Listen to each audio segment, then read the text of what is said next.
সারাদিন সারাদিন কাজ করার পরে একটু গুছিয়ে গাছিয়ে আয়োজন করে খেতে ভালোই লাগে। বিসমিল্লাহির রহমানির রহিম। লেবুর আমি লবণ খাই না।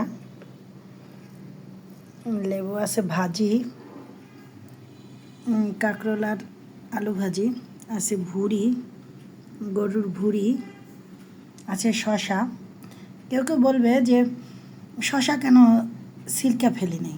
আসলে যারা জানে যে শশার সিরকায় কতটা উপকার তারা আর এই কথা বলবে না। তারপর আছে বড় একটা মাছের মাথা।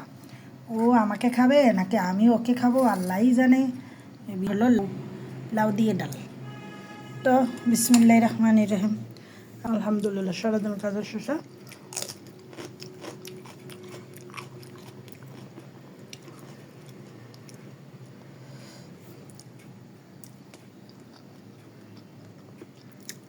ভাতগুলো খাওয়া শেষ করে মাথাটাকে এখন খালি খেলে খাবো। মাথার মধ্যে যে বিভিন্ন রকমের জিনিসগুলো থাকে, তেল টেল, মগজ টগজ কাটা, এগুলো বেশ খেতে আমার খুব ভালো লাগে। আমার মেয়েও পছন্দ করে আমার সাথে সাথে। আমি মেয়েকেও খাওয়াই দিচ্ছি, আমিও খাচ্ছি।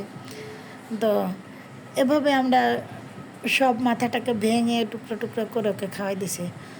অবশ্যই সে আর ওকে বলতেছি এরপর আমি যখন বুড়ো হব আমি তো আর কাটা বেছে খেতে পারবো না, তুমি আমার খাবার শেষ করে কাটাগুলো একবার একবার রাখছি। আসসালামু আলাইকুম।